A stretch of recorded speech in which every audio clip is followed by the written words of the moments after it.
സ്നേഹപിതാവായ ദൈവമേ, ജെയിനിസ് media YouTube ചാനലിലൂടെ ഈ പ്രോഗ്രാം കാണുകയും കേൾക്കുകയും പ്രചരിപ്പിക്കുകയും ചെയ്യുന്ന മുഴുവൻ ആളുകളെ അനുഗ്രഹിക്കണമെന്ന് പ്രാർത്ഥിക്കുന്നു.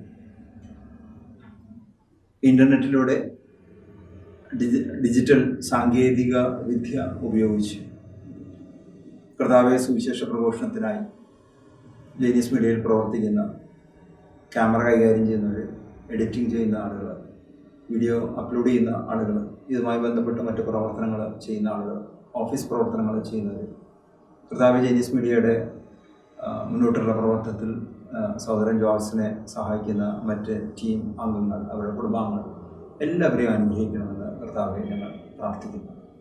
ഇന്ന് മാർക്കോസിൻ്റെ സുവിശേഷത്തിൽ 9-ാമത്തെ അധ്യായത്തിൽ 14 മുതൽ 29 വരെയുള്ള തിരുവചനങ്ങളിലൂടെ നമുക്ക് കടന്നു പോകാം. അവൻ ശിഷ്യന്മാരുടെ അടുത്തെത്തിയപ്പോൾ വലിയൊരു ജനക്കൂട്ടം അവരുടെ ചുറ്റും കൂടിയിരിക്കുന്നത് നിയമജ്ഞർ അവരോട് തർക്കിച്ചു കൊണ്ടിരിക്കുന്നതും കണ്ടു. ഇപ്പോൾ യേശു ഇല്ലാത്ത ഒരു നിമിഷം ശിഷ്യന്മാരും ഒരു ജനക്കൂട്ടവും തമ്മിൽ വലിയ സംവാദം നടക്കുന്നു. അവിടെ 3 ഗ്രൂപ്പ് വേണമെങ്കിൽ ഇതിനെ തരംതിരിക്കാം. ഒന്ന്, ശിഷ്യന്മാർ ഒരു സൈഡിൽ നിൽക്കുന്നു, നിയമജ്ഞർ മറ്റൊരു വശത്ത് നിൽക്കുന്നു. ജനക്കൂട്ടം നിയമജ്ഞരും ശിഷ്യന്മാരും തമ്മിലുള്ള ഈ സംവാദം കണ്ടും കേട്ടും ആസ്വദിച്ച് നിൽക്കുന്നു. അവനെ കണ്ട ഉടനെ ജനക്കൂട്ടം മുഴുവൻ വിസ്മയഭരിതരായി ഓടിക്കൂടി അവനെ അഭിവാദനം ചെയ്തു. അപ്പോൾ ഈ സാഹചര്യം നിൽക്കുന്ന സമയത്ത് ഒരു സൈഡ് നിയമജ്ഞർ നിൽക്കുന്നു, ഒരു സൈഡ് ശിഷ്യന്മാർ നിൽക്കുന്നു, ജനക്കൂട്ടം നിൽക്കുന്നു. ആ അവസ്ഥയിൽ യേശു അവിടെ കടന്നു വരുന്നു. ആ കടന്നു വന്ന സമയത്ത് യേശു കടന്നു വന്ന വഴിക്ക് തന്നെ ജനക്കൂട്ടം വിസ്മയഭരിതരായി യേശുവിൻ്റെ അടുത്ത് ഓടിക്കൂടി അഭിവാദനം ചെയ്തു. അവൻ അവരോട് ചോദിച്ചു, നിങ്ങൾ എന്താണ് അവരുമായി തർക്കിക്കുന്നത്? അതുകൊണ്ട് തന്നെ യേശു കടന്നു വഴിക്ക് തന്നെ ശിഷ്യന്മാരോട് ചോദിക്കുന്നു, നിങ്ങൾ എന്താണ് നിയമജ്ഞരുമായിട്ട് എന്താണ് തർക്കമെന്ന്. ജനക്കൂട്ടത്തിൽ ഒരാൾ മറുപടി പറഞ്ഞു. ശിഷ്യന്മാരൊന്നും മറുപടി പറയുന്നില്ല, ജനക്കൂട്ടം മറുപടി പറയുന്നു. ഗുരു, ഞാൻ എൻ്റെ മകനെ അങ്ങയുടെ അടുക്കൽ കൊണ്ടുവന്നിട്ടുണ്ട്. മൂകനായ ഒരു ആത്മാവ് അവനെ ആവേശിച്ചിരിക്കുന്നു. ഞാൻ എൻ്റെ മകനെ അങ്ങയുടെ അടുത്ത് കൊണ്ടുവന്നിട്ടുണ്ട് എന്ന് പറഞ്ഞാൽ യേശുവിനെ കണ്ട വഴിക്ക് തന്നെ യേശുവിൻ്റെ അടുത്തേക്ക് നമ്മൾ ഇതിനു മുൻപ് സീറോ ഫിനിഷ്യൻ സ്ത്രീയുടെ സംഭവം നമ്മൾ ചിന്തിക്കുന്ന സമയത്ത് കാണുന്നുണ്ട്. കുട്ടിയെ കൊണ്ടുവരുന്നില്ല, അമ്മ മാത്രമാണ് വരുന്നത്. ഇവിടെ അപ്പനും മകനും കൂടെ യേശുവിൻ്റെ അടുത്ത് വരികയാണ്. എൻ്റെ മകനെ അങ്ങനെ അടുത്ത് കൊണ്ടുവന്നിട്ട് മൂകനായ ഒരു ആത്മാവ് അവനെ ആവേശിച്ചിരിക്കുന്നു. എന്നിട്ട് കൃത്യമായിട്ട് പറയാൻ എന്താണ്, ഞാൻ ഈ കുട്ടിയെ കൊണ്ടുവന്നിട്ടുണ്ട്, മൂകനായ ഒരു ആത്മാവ് അവൻ്റെ മേൽ ആവേശിച്ചിട്ടുണ്ട്. അത് എവിടെ വെച്ച് അവനെ പിടികൂടിയാൽ അവനെ നിലംപതിപ്പിക്കുന്നു. അപ്പോൾ ഈ ആത്മാവ് പ്രവേശിച്ചാലുള്ള കാര്യമാണ് പറയുന്നത്. ഒന്ന്, മൂകനായ ഒരു ആത്മാവാണ് എന്ന് പറഞ്ഞു കഴിഞ്ഞാൽ പിന്നെ ഈ ആത്മാവ് പ്രവേശിച്ച് കഴിഞ്ഞാൽ മിണ്ടത്തില്ല. 2, ആത്മാവ് കയറി കഴിഞ്ഞാൽ ഒരു അടയാളം തരും, അത് കുട്ടിയെ നിരത്ത് വീട്ടും. അങ്ങനെ വീട് കഴിഞ്ഞാൽ പിന്നെ സംഭവിക്കുന്നതാണ്, അവൻ പല്ല് കടിക്കുകയും നൊരയും പതയും പുറപ്പെടുകയും മരവിച്ചു പോവുകയും ചെയ്യും. 3-ാമത്തെ ലക്ഷണം പറയാണ് നൊരയും പതയും വരുന്നു. 4-ാമത്തെ ലക്ഷണം പറയുന്നു മരവിച്ചു പോകുന്നു, അല്ലെങ്കിൽ മരിച്ച പോലെ ആവും. അതിനെ ബഹിഷ്കരിക്കാൻ അങ്ങനെ ശിഷ്യന്മാരോട് ഞാൻ അപേക്ഷിച്ചു, അവർക്ക് കഴിഞ്ഞില്ല. ഇപ്പോഴാണ് പ്രശ്നം വരുന്നത്. എന്താണ്, ഇവരെ കൊണ്ടുവന്നത്, ശിഷ്യന്മാരുടെ അടുത്ത് കൊണ്ടുവന്നത് ഈ പിശാചിനെ ബഹിഷ്കരിക്കാൻ വേണ്ടിയാണ് കൊണ്ടുവന്നത്. യേശു ശിഷ്യന്മാരെ തിരഞ്ഞെടുത്തതിനെ കുറിച്ച് മാർക്കോസിന്റെ സുവിശേഷത്തിൽ 3-ാമത്തെ അധ്യായത്തിൽ നമ്മൾ വായിക്കുന്നുണ്ട്. തന്നോട് കൂടെ ആയിരിക്കുവാൻ, സുവിശേഷം പ്രഘോഷിക്കുവാൻ, പിശാചുകളെ ബഹിഷ്കരിക്കുവാൻ, രോഗികളെ സൗഖ്യമാക്കാൻ. അപ്പം 4 കാര്യങ്ങൾ ചെയ്യാൻ വേണ്ടിയിട്ടാണ് ശിഷ്യന്മാരെ തിരഞ്ഞെടുത്ത് പരിശീലിപ്പിച്ച് അവരെ പറഞ്ഞയക്കുന്നത്. പക്ഷേ അവരെ അയച്ചപ്പോൾ അതിൽ ഈ പ്രത്യേക കേസിൽ ശിഷ്യന്മാർ പരാജയപ്പെടുന്നു. അതിനെ ബഹിഷ്കരിക്കാൻ അങ്ങനെ ശിഷ്യന്മാരോട് ഞാൻ അപേക്ഷിച്ച് അവർക്ക് കഴിഞ്ഞില്ല. അവർ അവനോട് പ്രതിവെച്ചു, വിശ്വാസമില്ലാത്ത തലമുറ എത്ര നാൾ ഞാൻ നിങ്ങളോട് കൂടെ ഉണ്ടായിരിക്കും. അപ്പോൾ യേശു ശിഷ്യന്മാരോട് ചോദിക്കുകയാണ്, വിശ്വാസമില്ലാത്ത തലമുറയെ ഞാൻ നിങ്ങളോട് കൂടെ എത്ര നാളുണ്ടായിരിക്കും? എത്ര നാൾ നിങ്ങളോട് ക്ഷമിച്ചിരിക്കും? ഞാൻ നിങ്ങളോട് എത്ര നാളിനി ക്ഷമിച്ചിരിക്കുന്നത്? കാരണം ഇവരെ പരിശീലിപ്പിച്ച് ഇവരെ യേശു പോകുന്നതിന് മുമ്പ് 2 പേരായിട്ട് വിവിധ ഗ്രാമങ്ങളിലേക്ക് യേശു തിരഞ്ഞെടുത്ത 12 അപ്പസ്തലന്മാരെയും 72 മറ്റ് ശിഷ്യന്മാരെയും അയച്ചിരിക്കുകയാണ്. അപ്പോൾ ആ പോയ മിഷൻ യാത്ര അല്ലെങ്കിൽ സുവിശേഷ പ്രഘോഷണ യാത്ര പരാജയപ്പെട്ട് നിൽക്കുകയാണ്. അതുകൊണ്ടാണ് യേശു ചോദിക്കുന്നത്, എത്ര ഞാൻ നിങ്ങളോട് ക്ഷമിച്ചിരിക്കും? അവനെ എൻ്റെ അടുക്കൽ കൊണ്ടുവരിക. ഇപ്പോൾ പറയുന്നു, ഈ മൂകനായ ആത്മാവ് ബാധിച്ച വ്യക്തിയെ എൻ്റെ അടുക്കൽ കൊണ്ടുവരിക. പലപ്പോഴും നമുക്ക് ഒരു കോണ്ടെക്സ്റ്റലൈസേഷൻ ഓഫ് ബൈബിൾ എന്നൊക്കെ പറയും. നമ്മളിതിനെ മനസ്സിലാക്കുന്ന സമയത്ത് ഈ കാലഘട്ടത്തിൽ ഇത് വർക്കൗണ്ടോ എന്ന് ചിന്തിക്കാവുന്നതാണ്. മൂകനായ ഒരു ആത്മാവ് ബാധിച്ചിരിക്കുന്നു. ആ മൂകനായ ഒരു ആത്മാവ് ബാധിച്ചു എന്ന് പറയുന്ന സമയത്ത് നമുക്ക് ബൈബിളിൽ വായിക്കുന്ന സമയത്ത് ബൈബിളിൽ അങ്ങനെ ഒരു സംഭവം ഉണ്ടെന്ന രീതിയിലാണ് പലപ്പോഴും നമ്മുടെ ചിന്ത കടന്നു പോകുന്നത്. പക്ഷെ നമ്മൾ ചിന്തിക്കുന്നത് മറ്റൊരു തരത്തിലാണ്. മൂകനായ ഒരു ആത്മാവ് ബാധിക്കുന്നു എന്ന് പറഞ്ഞാൽ ഇന്ന് നമുക്ക് നമ്മുടെ പല വീടുകളിലേക്ക് കടന്നു വരാം. പല വീടുകളിലും കാണുന്നതാണ്. മിക്കവാറും വീടുകളിലൊക്കെ 3 ബെഡ്റൂം ഉണ്ടായിരിക്കും ഒരു ശരാശരി ഇടത്തരം കുടുംബങ്ങളിൽ. മാതാപിതാക്കൾ കിടന്നിരുന്ന റൂം, ഇനി 2 മക്കൾക്കൊരു റൂം. പലപ്പോഴും ഈ റൂമുകളിൽ ഉണ്ടാകുന്നൊരു കാര്യം, മക്കള് പ്രത്യേകിച്ച് ഒരു പ്രീ ഡിഗ്രി കഴിഞ്ഞു അല്ലെങ്കിൽ ഡിഗ്രിക്ക് പഠിക്കുന്ന പിള്ളേരുടെ ഇടയിൽ കാണുന്ന ഒരു ക്യാരക്ടറാണ്. ഇവരുടെ ഏതെങ്കിലും വ്യക്തിപരമായ സാമ്പത്തികമായ ആവശ്യങ്ങൾ വീട്ടിൽ നിറവേറിയില്ലെങ്കിൽ ഇവരുടെ ഒരു പ്രതികരണം മറ്റൊന്ന് തരത്തിലാണ്. അല്ലെങ്കിൽ ഇവർ ഏതെങ്കിലും തരത്തിലുള്ള തെറ്റായ കൂട്ടുകെട്ടുകളിലേക്ക് പോകുന്നു, അല്ലെങ്കിൽ ഏതെങ്കിലും തരത്തിൽ കുടുംബത്തിൽ നിന്ന് ശാസനയോ ശിക്ഷയൊക്കെ ഉണ്ടായിക്കഴിഞ്ഞാൽ ഇവർ ചെയ്യുന്ന തെറ്റുകളെ ചൂണ്ടിക്കാണിക്കുകയൊക്കെ ചെയ്തു കഴിഞ്ഞാൽ പലപ്പോഴും ഇതിൻ്റെ ഒരു പ്രതികരണം വേറെ തരത്തിലാണ് പലപ്പോഴും കുടുംബങ്ങളിലുണ്ടാകുന്നത്. ഒന്ന്, സാധാരണഗതിയിൽ കണ്ടുവരുന്ന ധ്യാനമന്ദിരത്തിൽ കൊണ്ടുവന്ന ഒരു കേസ് പറയും. ഒരു പെൺകുട്ടി നന്നായി പഠിച്ചിരുന്ന ഒരു കുട്ടിയാണ്. 12th പഠിച്ചുകൊണ്ടിരിക്കുന്നു. പെട്ടെന്ന് ഇവള് ഒരു റിബലായി മാറി. അപ്പം എന്താണ്, പെട്ടെന്ന് നന്നായി പഠിച്ചിരുന്നൊരു കുട്ടി, പള്ളിയിലൊക്കെ പോയി പള്ളിയിലെ കൊയറിലൊക്കെ പാടിയിരുന്ന കുട്ടി, നല്ല പെൺകുട്ടിയാണെന്ന്, നല്ല കൊച്ചാണെന്നൊക്കെ എല്ലാവരും പറഞ്ഞിരുന്ന ഒരാൾ പെട്ടെന്ന് റിബലിയസ് ആയി മാറി. ഞാൻ ചോദിച്ചു, എന്താണ് ഈ റിബല്യൻ ആയി മാറി എന്ന് പറഞ്ഞതിൻ്റെ അടയാളം എന്താണെന്ന് ചോദിച്ചു. ഇവള് കോളേജിൽ നിന്ന് വന്നു കഴിഞ്ഞാൽ, 12th പഠിക്കുകയാണ്, സ്കൂളിൽ നിന്ന് വന്നു കഴിഞ്ഞാൽ വീട്ടിൽ കയറിയ റൂമിൻ്റെ വാതിലടച്ച് ഇരിപ്പാണ്. ഇത് കഴിഞ്ഞിട്ട് അമ്മയുടെ പരിപാടി എന്ന് വെച്ചാൽ, മോളെ കാപ്പി കുടിക്കാൻ പോയോ, മോളെ ഭക്ഷണം കഴിക്കാൻ പോയോ, മോളെ പ്രാർത്ഥന ചെയ്യാൻ പോയോ, ഇങ്ങനെ വിളിച്ചുകൊണ്ടിരിക്കുന്നതാണ്. ഇവള് കേട്ട ഭാവം ഇല്ല. അത് കഴിഞ്ഞിട്ട് അമ്മ പറഞ്ഞതെന്ന് വെച്ച് കഴിഞ്ഞാൽ, ഇവള് കോപിച്ചിട്ടാണ് വന്നതെന്ന് ഞങ്ങൾക്ക് തിരിച്ചറിയാൻ എളുപ്പമാണ്. അപ്പോൾ ഞാൻ ചോദിച്ചു, എങ്ങനെയാണ് കോപിച്ചെന്ന് തിരിച്ചറിയുന്നത്? അല്ല, അത് വാതിലിൻ്റെ ഇവളുടെ റൂമിൽ കയറി വാതിലടയ്ക്കുക, വാതിലിൻ്റെ അടയ്ക്കുന്ന ശബ്ദം കേട്ടാൽ അറിയാം ഇന്ന് കുഴപ്പമായിരുന്നാണ്. അപ്പോൾ വാതിൽ ഭയങ്കര ശബ്ദത്തോടുകൂടി വാതിൽ അടയ്ക്കുന്നു, വിളിച്ചാൽ മറുപടി പറയുന്നില്ല. ഇത് കഴിഞ്ഞ് ഭക്ഷണം, വീട്ടുകാർ ഒന്നിച്ചിരുന്ന് ഭക്ഷണം കഴിക്കാമെന്ന് പറഞ്ഞാൽ ഭക്ഷണം കഴിക്കാൻ വരില്ല. കുടുംബ പ്രാർത്ഥന എത്തിക്കാനായിട്ട് വിളിച്ചാൽ വരില്ല. ഇത് കഴിഞ്ഞ് പലപ്പോഴും വീട്ടുകാരൊക്കെ പലതവണ ആവർത്തിച്ച് വിളിച്ച് അവസാനം ഇവൾക്കുള്ള ഭക്ഷണം മേശപ്പുറത്ത് അടച്ചു വെച്ച് വീട്ടുകാർ പോയി കിടന്ന് ആരുമില്ലാത്ത പോകുന്ന ഭക്ഷണം കഴിക്കുക. ഇനി അങ്ങനെ കഴിച്ചു കഴിഞ്ഞാൽ ആ ഭക്ഷണം കഴിച്ച പ്ലേറ്റ് പോലും ഡൈനിങ് ടേബിളിൽ നിന്ന് എടുത്ത് കിച്ചണിൽ വാഷ് ചെയ്യേണ്ട, അവിടെ കൊണ്ടുവയ്ക്കാനുള്ള സൗമനസ്യം പോലും ഇല്ല.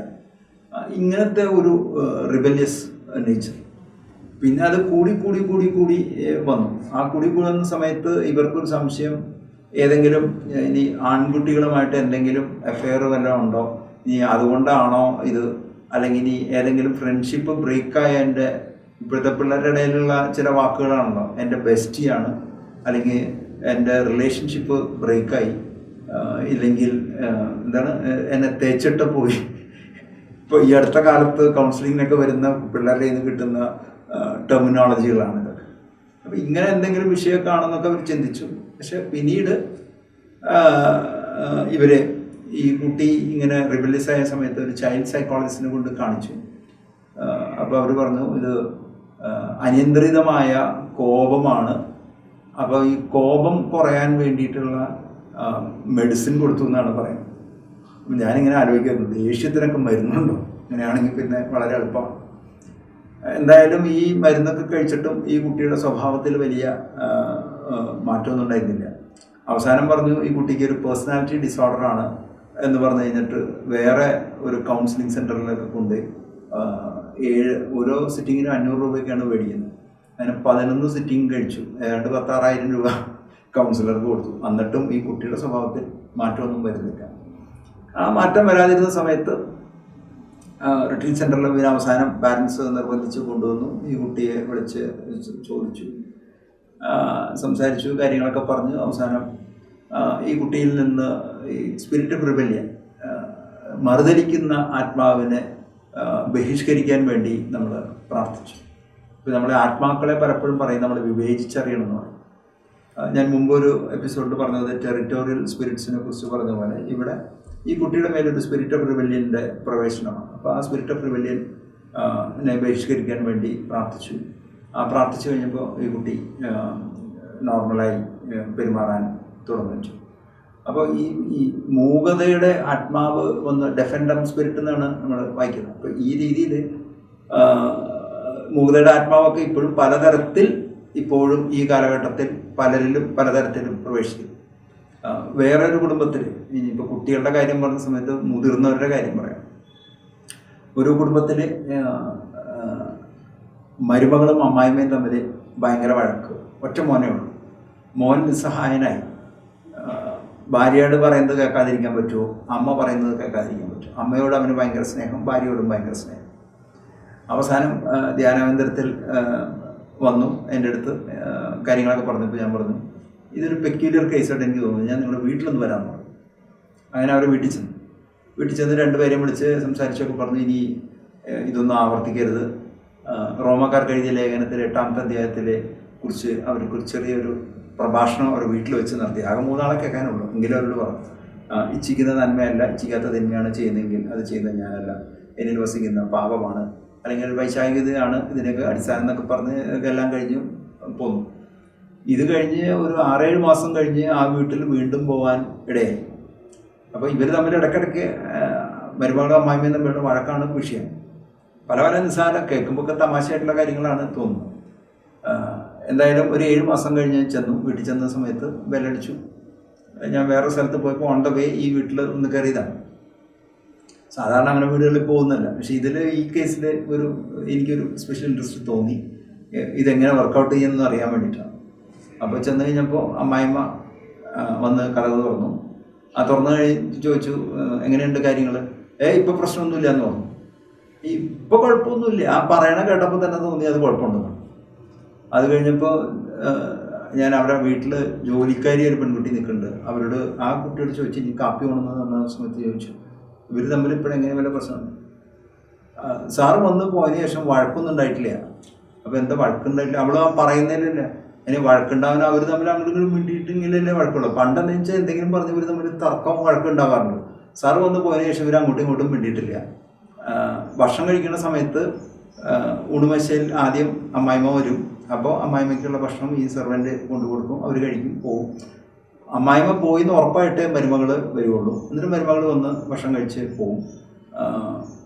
2 പേരുടെയും ബെഡ്റൂമിൽ TV വെച്ചിട്ടുണ്ട്. അവരവർക്ക് ഇഷ്ടമുള്ള പ്രോഗ്രാം അവരവരുടെ റൂമിലിരുന്ന് കാണാൻ സംവിധാനമായിട്ടുണ്ട്. പിന്നെ അവർ തമ്മിൽ കുർബാനയ്ക്ക് പോകുമ്പോൾ ഒരേ കാറിലാണ് പോകുന്നത്. അത് നാട്ടുകാർ കാണുന്ന വിഷയമാണല്ലോ. അപ്പോൾ ഒരേ കാറിൽ പോയാൽ തന്നെ ഇവർ അങ്ങോട്ടും ഇങ്ങോട്ടും ഒരക്ഷരം മിണ്ടില്ല. വീട്ടിൽ വന്നു കഴിഞ്ഞാൽ 2 പേരും 2 ഗോഡൗണിലേക്ക് പോകുന്ന പോലെ പോകും. ഇതിന് യാതൊരു മാറ്റവും ഇല്ല. പക്ഷെ വഴക്കില്ല. ഇതാണോ യഥാർത്ഥത്തിൽ ദൈവസ്നേഹം എന്ന് പറഞ്ഞു കഴിഞ്ഞാൽ ഒരു പൈശാചിക പീഡ ആ വ്യക്തികളിൽ തീർച്ചയായിട്ടും നിലനിൽക്കുന്നു. വൈരാഗ്യവും വിദ്വേഷവും ഒക്കെ നിലനിൽക്കുക. അപ്പോൾ അതുകൊണ്ട് തന്നെ പിന്നീട് ഇവരുടെ ഉള്ളിൽ നിന്ന് ഈ തിന്മയുടെ ശക്തികൾ നീങ്ങിപ്പോവാനും പരസ്പരം ക്ഷമിക്കാനും സഹിക്കുവാനും സ്നേഹിക്കുവാനും ദൈവസ്നേഹത്തിലൂടെ മറ്റുള്ളവരെ കണ്ടുമുട്ടാനും ഒക്കെ ആയിട്ട് നമ്മൾ പ്രാർത്ഥിക്കുകയും ആ പ്രാർത്ഥന വഴി അവരെ വിടുവിക്കാൻ ദൈവം അനുവദിക്കുകയും ചെയ്യും. ഇവിടെ എത്ര നാൾ ഞാൻ നിങ്ങളോട് ക്ഷമിച്ചിരിക്കും, അവനെ എൻ്റെ അടുക്കൽ കൊണ്ടുവരിക. അവർ അവൻ്റെ അടുക്കൽ കൊണ്ടുചെന്നു. അവനെ കണ്ടുവിടനെ ആത്മാവ് കുട്ടിയെ തള്ളിയിട്ടു. യേശുവിൻ്റെ അടുത്ത് വന്ന വഴിക്ക് തന്നെ കൊച്ച് താഴെ വീഴുന്നു. അവൻ നിലത്ത് വീണ് ഉരുളുകയും അവൻ്റെ വായിലൂടെ നുരയും പതയും പുറപ്പെടുകയും ചെയ്തു. ഈ നുരയും പതയും വരിക എന്നൊക്കെ പറയുമ്പോൾ പഴയ തലമുറയിൽപ്പെട്ട ആളുകളാണെങ്കിൽ പറയും, എന്താണ്, ഇരുമ്പിൻ്റെ താക്കോല് കൊണ്ടുകൊടുക്കുക, അപസ്മാരമാണ് എന്നൊക്കെ പറയും. ഈ കാലഘട്ടത്തിലാണെങ്കിൽ പറയും അത് ഫിറ്റ്സാണ് എന്ന് പറയും. ഇപ്പോൾ 2 ജനറേഷണൽ ഇമ്പാക്റ്റ് ഇവിടെ വരുന്നുണ്ട്. അവൻ നിലത്ത് വീണ് ഉരുളുകയും അവൻ്റെ വായിൽ നുരയും പതയും പുറപ്പെടുകയും ചെയ്തു. യേശു അവൻ്റെ പിതാവിനോട് ചോദിച്ചു, ഇത് തുടങ്ങിയിട്ട് എത്ര കാലമായി?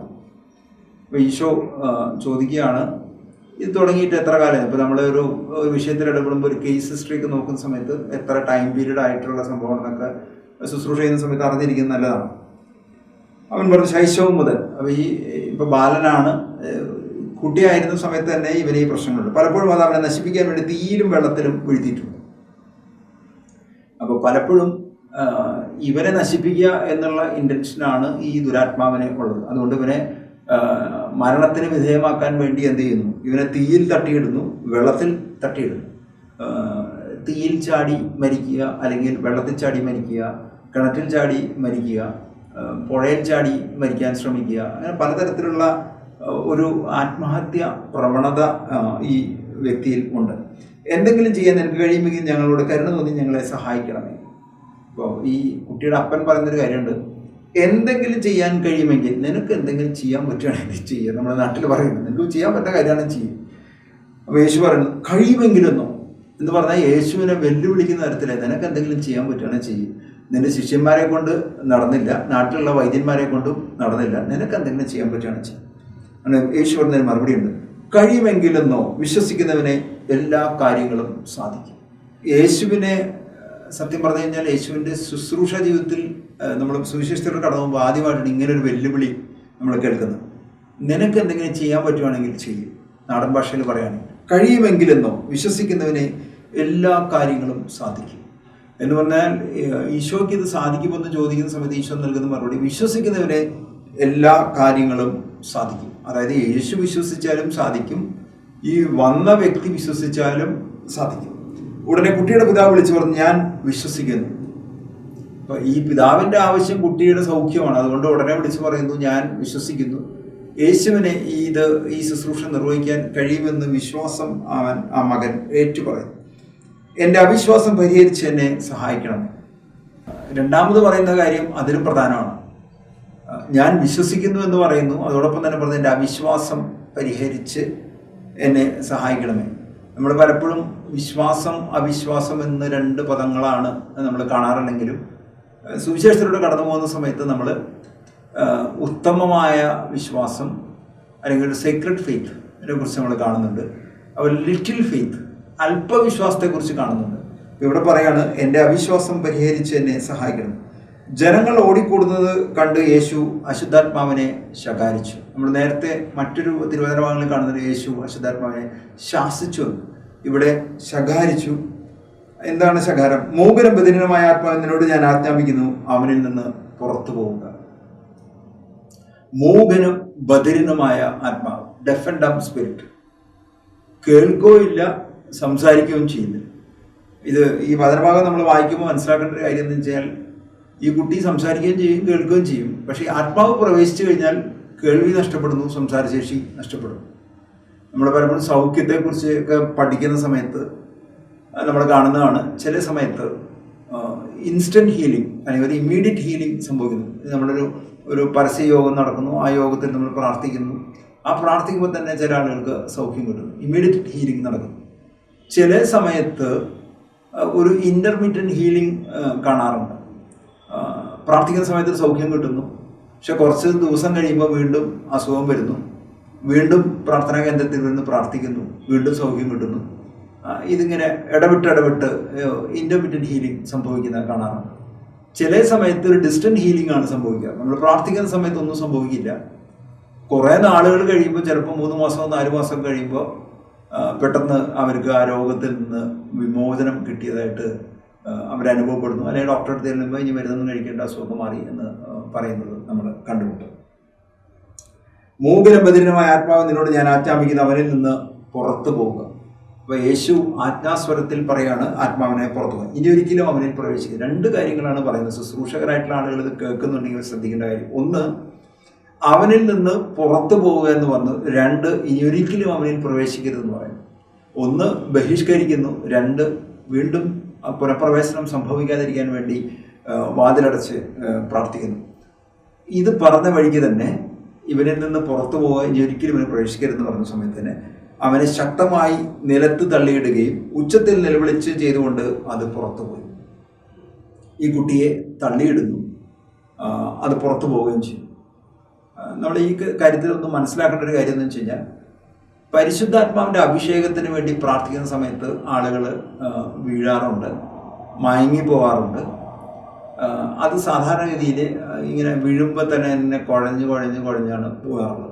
എന്നാൽ പിശാചിനെ ബഹിഷ്കരിക്കാൻ വേണ്ടി പ്രാർത്ഥിക്കുന്ന സമയത്ത് ആളുകൾ വീഴാറുണ്ട്. ആ വീഴുന്ന സമയത്ത് ഈ വാഴയൊക്കെ വെട്ടിയിടുമ്പോൾ ടപ്പയെന്ന് വീഴുന്ന ആയിരിക്കും പലപ്പോഴും വീഴ്ച. അപ്പോൾ വീഴ്ചയിൽ തന്നെ വ്യത്യാസമുണ്ട്. മാത്രമല്ല മിക്കവാറും സംഭവിക്കുന്നതെന്ന് വെച്ച് കഴിഞ്ഞാൽ, ഈ പിശാച് ബഹിഷ്കരണത്തിന് വേണ്ടി പ്രാർത്ഥിക്കുന്ന സമയത്ത് ഈ ശുശ്രൂഷകരുടെ മേത്തേക്കായിരിക്കും മിക്കവാറും വീഴുന്നത് കാണുന്നത്. അല്ലെങ്കിൽ ശുശ്രൂഷകരുടെ ഷർട്ട് പിടിച്ച് വലിക്കുക, താടി പിടിച്ച് വലിക്കുക, ഇത്തരം ചില ചെയ്തികളൊക്കെ പലപ്പോഴും കാണാറുണ്ട്. അവനെ ശക്തമായി നിലത്ത് തള്ളിയിടുകയും ഉച്ചത്തിൽ നിലവിളിച്ചുകൊണ്ട് ചെയ്തുകൊണ്ട് അത് പുറത്തുപോയി.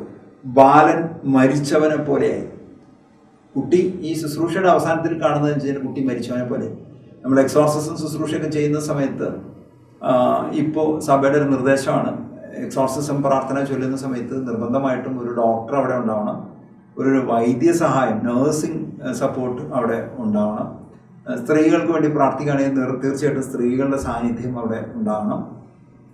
ഇങ്ങനെ മാത്രമല്ല, ഇവരുടെ പ്രാർത്ഥിക്കുന്ന സമയത്ത് ഇങ്ങനെ കുഴഞ്ഞു വീഴുകയാണെങ്കിൽ പൾസ് വീക്കാവുകയോ അല്ലെങ്കിൽ ഹാർട്ട് ബീറ്റ് റേറ്റ് കുറയുകയൊക്കെ ചെയ്യുകയാണെങ്കിൽ ഈ ശുശ്രൂഷ തൽക്കാലം നിർത്തിവെച്ച് ഒരു നോർമൽസി വന്നതിന് ശേഷം മറ്റൊരു ദിവസം ഈ ശുശ്രൂഷ തുടരും. അങ്ങനെ ഒരുപാട് നിർദ്ദേശങ്ങൾ സഭ ഇപ്പോൾ കടന്നു വന്നിട്ടുണ്ട്. അനബേലിൻ്റെ എക്സോർസിസം എന്ന് പറഞ്ഞിട്ടൊരു പഠനം തന്നെ ഉണ്ട്. ആ ശുശ്രൂഷ ചെയ്യുന്ന സമയത്ത് ഒരു പിശാച് ബാധിച്ച കുട്ടിക്ക് വേണ്ടിയുള്ള പ്രാർത്ഥന ജർമ്മനിയിൽ നടന്നതാണ്. 32 പ്രാവശ്യം കൊണ്ട് എക്സോർസിസം ശുശ്രൂഷ അടുപ്പിച്ച് ചെയ്തു. അവസാനം ആ കുട്ടി മരിച്ചുപോയി. ആ മരിച്ചുപോയതിന് തുടർന്ന് പിന്നെ കേസും പ്രശ്നങ്ങളൊക്കെ വന്നപ്പോഴാണ് സഭ ഈ കാര്യങ്ങളിൽ ചില നിബന്ധനകൾ ഏർപ്പെടുത്തിയത്. ബാലൻ മരിച്ചവനെ പോലെ, ഇവിടെയും പറയുന്നുണ്ട് മരിച്ചില്ല, മരിച്ചവനെ പോലെ കിടക്കുന്നു. അവൻ മരിച്ചുപോയി എന്ന് പലരും പറഞ്ഞു. മരിച്ചവനെ പോലെ കിടക്കുന്ന സമയത്ത് മരിച്ചു എന്ന് പോലും പറഞ്ഞു.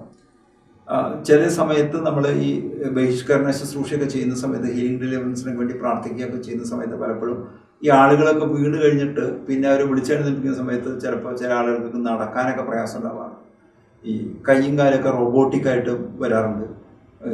മുട്ട് മടങ്ങില്ല, അല്ലെങ്കിൽ കാല് ഇങ്ങനെ നടക്കുന്ന സമയത്ത് കാലിന് സ്വാധീനമില്ലാത്ത ആളുകളുടെ പോലെ നടക്കുക, അല്ലെങ്കിൽ കൈ മടങ്ങാതിരിക്കുക, കൈ പൊക്കാൻ പറ്റാതിരിക്കുക. ഇങ്ങനെയൊക്കെ അത് കുറച്ച് കഴിയുമ്പോൾ ശരിയാവും, കുറച്ച് സമയം എടുക്കുന്നു മാത്രം. പക്ഷെ ഇവിടെ അവൻ മരിച്ചുപോയി എന്ന് പലരും പറഞ്ഞ സമയത്ത് യേശു എന്താ ചെയ്യുന്നത്? യേശു അവനെ കൈക്ക് പിടിച്ച് ഉയർത്തി അവൻ എഴുന്നേറ്റ്. ഈ ശുശ്രൂഷയുടെ അവസാനത്ത് ശ്രദ്ധിക്കേണ്ട ഒരു കാര്യമാണ്, ഈ ഹീലിംഗ് മിനിസ്ട്രിയിൽ നിൽക്കുന്ന ആളുകൾ ശ്രദ്ധിക്കേണ്ട ഒരു കാര്യമാണ്. ആരുടെയെങ്കിലും പ്രാർത്ഥിച്ച് അവരങ്ങനെ വീണ് പോയി കഴിഞ്ഞാൽ അവരവിടെ ഇട്ടു പോകരുത്. അവരെഴുന്നേൽക്കുന്നവരെ വെയിറ്റ് ചെയ്യുകയോ അല്ലെങ്കിൽ അവരെ പിടിച്ചെഴുന്നേൽപ്പിക്കുകയോ ചെയ്യണം.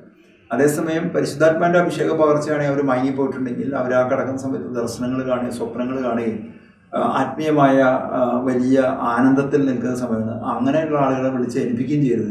രണ്ട് ശുശ്രൂഷയായിട്ട് അതിനെ തിരിച്ചറിയുകയും ചെയ്യണം. യേശു വീട്ടിലെത്തിയപ്പോൾ ശിഷ്യന്മാർ സ്വകാര്യമായി ചോദിച്ചു, എന്തുകൊണ്ടാണ് അതിനെ ബഹിഷ്കരിക്കുവാൻ ഞങ്ങൾക്ക് കഴിയാതെ പോയത്?